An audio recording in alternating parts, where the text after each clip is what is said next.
Hey guys, I'm back again. Today we're going to talk about whether or not you should upgrade to the latest iPhone 15 Pro Max. To be honest, if you have the iPhone 14 or iPhone 13 Pro Max, you probably can hold off. But anything older than that, it might be a worthwhile upgrade.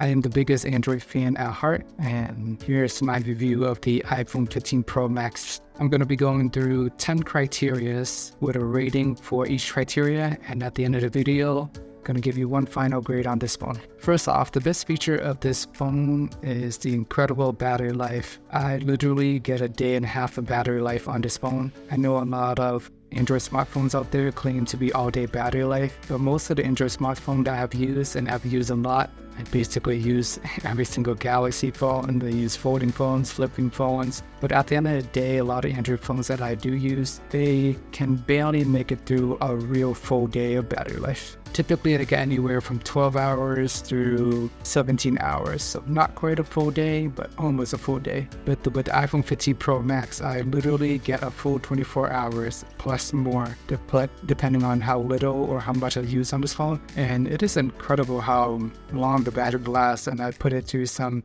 intense torture tests. Some days I drive around video chatting for 2 hours. Other days, I just have the screen on all the time with my security app running for the baby camera, traveling around, Google Maps on, watching YouTube all day, firing music from the speakers. And this is a great feeling knowing that I can go to bed and I do not need to charge the phone. And it'll still last me till half the next day. So if there's one main reason you want to upgrade to the iPhone 15 Pro Max, whether you're coming from a previous iPhones or if you're an Android user, it's just the battery life alone. I personally think it is life-changing, and it is unmatched so far on any of the Android phones I've used in the past. So 5 out of 5 there for battery. Next on the list, we got design and cool factor. So with that phone, you're not getting any folding, bending, any crazy design or anything like that. As a matter of fact, it looks exactly the same as it does over the last few years. But what you're going to hear the most about this year, it says the titanium. You're going to see that word get tossed around a lot. You walk around the Apple Store and see that titanium everywhere. And it does make the phone really light. For a phone that big, I do appreciate how lightweight it feels. One of the most challenging part about using Pro phones, Max phones, folding phones is they are so heavy and so hard to use.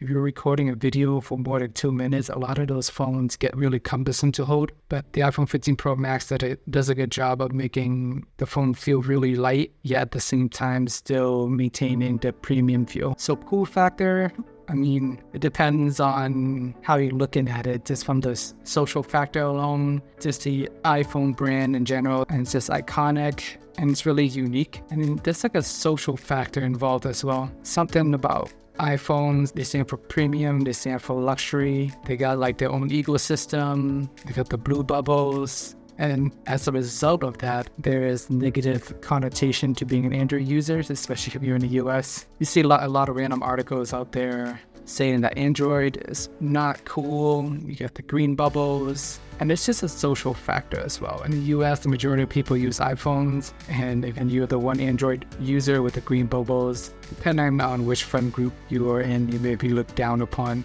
It is unreasonable, but people are not reasonable, so that's just the way of the world. And in the US model, the iPhone 15 Pro Max, as a matter of fact, over the last few years, all the iPhones have been eSIM only. And I was very nervous about switching to eSIM just because of the fact that if I'm going from Android to Apple, it may be a very clunky process. But thanks to my partner Mint Mobile, they have made the transition really easy for me. I've used eSIM on the Galaxy Z Flip 5, and then I was able to easily switch over to the iPhone 15 Pro Max using the app. So for a limited time, they have an offer for $15 a month to get unlimited data, so make sure to check them out before the end of the month. Link in the description below. I was surprised how easy it was to use eSIM with Mint Mobile, and so far it has been a great experience for me. My only complaint is that with the old physical SIM card, you can easily just take it out any phone and put it into the new phone. But now with eSIM, every provider is handled differently. Some provider, they only let you use 2 eSIM a year, and if you use more than that, then they're gonna charge you a fee. I know most people don't switch their phones every 30 days like I do, but for people that do or you plan to, then it may be something to consider, especially if you weren't really paying anything before and now you're constantly trying out new phones and you have to get charged a fee for every time you want a new eSIM. That can definitely add up down the line. This year with the iPhone 15 Pro Max, you got USB-C. It does make life so much easier. I am mainly an Android user, so I have over 20 different USB-C cables laying around the house, and I'm glad that I do not have to run down look for that one iPhone cable. So USB-C is a welcome change. I know Apple didn't want to do it, but the EU forced them to do it. At least now we have a more standardized cable for everybody. Now, if only the EU can force Apple to make iMessage open for everybody else or adapt RCS so that everyone can have a great chatting experience. But at the end of the day, it's a business, so it's neither here nor there. iPhone 15 Pro Max. This year, they got the action button instead of the mute switch. I only use it once or twice. Actually map it to the camera instead. So use that to launch the camera. You can also launch the camera on the home screen by swiping to the left. And I personally think the action button is too high. It requires you to kind of shift your hands up, or you have two hands, you can use your other hand, but it's not really easy for one-handed use. I like the idea of it, but I still prefer to do double tap on a power button to launch the camera like I do in Android phones. But on the iPhone, every time I double tap the power button, it launches Apple Pay. And that's not something that I need to do every single day. So I'm not sure if there's a way to map that or change that, but that is just one little thing that does bother me on a day-to-day basis. Just out of habit, I always double tap the power button when I want to launch the camera. So with full factor in design, you're gonna get a 4 out of 5. I mean, at the end of the day, it's still an iconic iPhone, but it's basically the same design over the last few years, and it doesn't bend or fold or do anything unique. Next on the list, you got customizations and features. This is a 3 out of 5 for me. Yeah, just using the phone dragging icons around. I can't get it to stay where I want. Everything just automatically snap all the way to the top. And for Android phone, I can place the icons where I want. I can change the icon shape. I can change themes. I can change different launchers. I can make my Android phone look like an iPhone if I wanted to. But with the iPhone, you're kind of stuck in this one mode, the way that Apple want you to use it. I don't do a lot of customization myself, but I prefer to have all my apps on the bottom of the screen. Since these phones are so large, it's easier for me to reach with one hand. But by default, everything snapped all the way to the top. So I have to reach all the way to the top to use certain apps. Or the other alternative is I gotta fill up the whole screen with a whole bunch of apps, and then keep the one that you use the most at the bottom. So that's one way around it. So little things like that get a little annoying because you don't have full control over your phone. And even handling notification, I have to reach all the way to the top left hand corner to access it. Or I can do the reachability mode. Maybe I'm not doing it right, or I'm not touching the right area. But every time I do it, it takes me a few swipes just to get it right. And even after activating reachability, I still have to literally reach my finger a little bit more just to access the top notification center. And I don't like how notifications are handled on iPhones. It's just every time I swipe away the notification, I gotta swipe once, and then I gotta swipe, and it gives me an option or something, and I gotta swipe it again to make it go away. I don't know, maybe sometimes I can drag it away with one swipe, but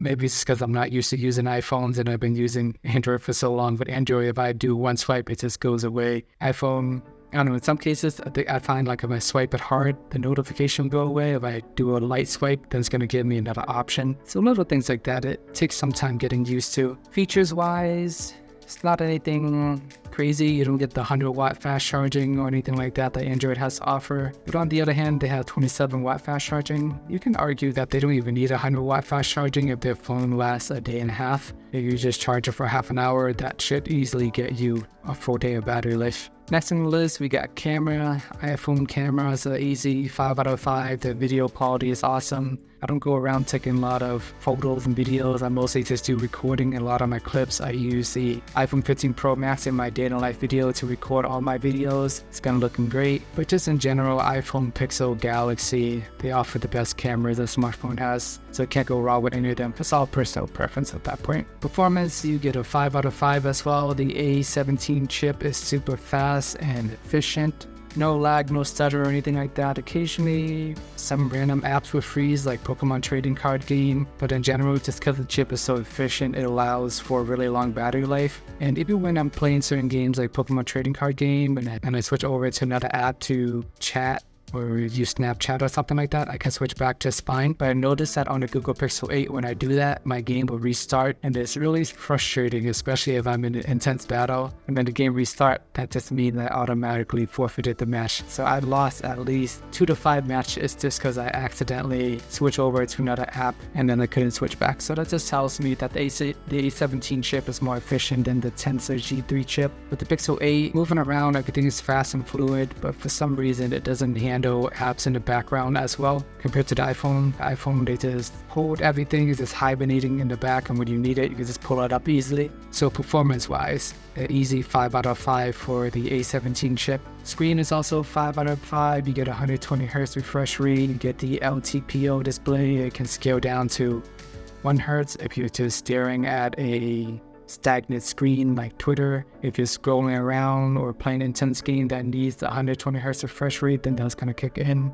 So pretty standard high-end specs. You get 2K peak brightness as well. This was a pretty big number a few months ago, but now for some reason, Google, OnePlus Open, everybody is going crazy with the peak brightness at like 2300, 3000. I think is an overkill at that point, because even the S23 has 1750 peak brightness. It is already solid enough. But nonetheless, 5 out of 5 for screen. Next on the list is apps. This is a 5 out of 5 for me as well. Apple generally gets all the new apps first.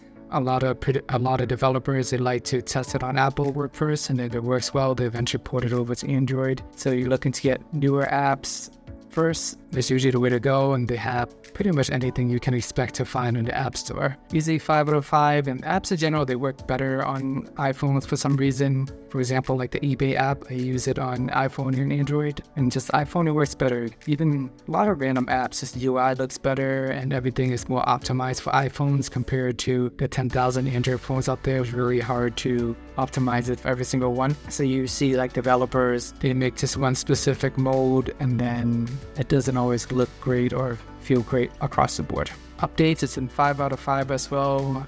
iPhone in general tend to get at least 5 to 6 years of updates, which is incredible. You can pass these phones on to your kids, to your grandma, and they'll last for a while. I recently just got my mom the iPhone 11 Pro Max at a fresh enough price. It's still getting supported today, and you're getting the same software experience as the brand new iPhone 15 Pro Max. So it's nice to see that Apple are always updating their phones. I know there were some overheating issues early on with iPhone 15 Pro Max, but they rectified that pretty quickly with an update within a few weeks. So good stuff there. Ecosystem-wise, 5 out of 5 as well. So it all depends on if you have any of the other products in the ecosystem. You have AirPods, iPads, Macs, and all that. They all work really well together, and it makes it really hard to switch out of the ecosystem.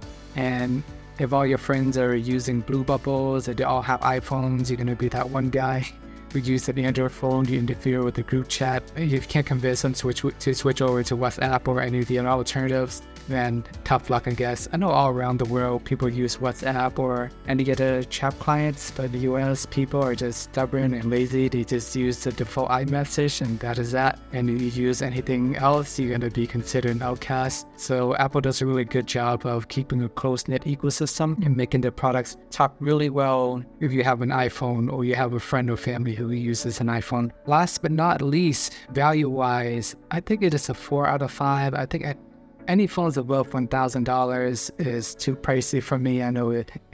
I'm just old-fashioned, and I don't think any phones are worth over $1,000. So this one comes in at $1,200. It's a little bit on the pricey side. The Pro model is a little bit cheaper, but I would argue you get better value off the regular iPhone 15 or just the 15 Plus if you don't need all the Pro features, but you're just using it for normal things, snapping a picture here and there, Snapchatting, Twitter, going to social media, no things like that. The regular iPhones will hold up just fine, and you can get it under $1,000. So the overall score I have is a 46 out of 50, 92%, still a solid A across the board, and I'm pretty surprised that my experience with the iPhone has been awesome. I haven't used an iPhone in over 2 years, but the battery life is life-changing for me. I know it has a reliable camera, it has a very fast chip, and overall it's just an awesome phone. If you're in the US, it's easier for you to fit in with everybody. But there you have it, my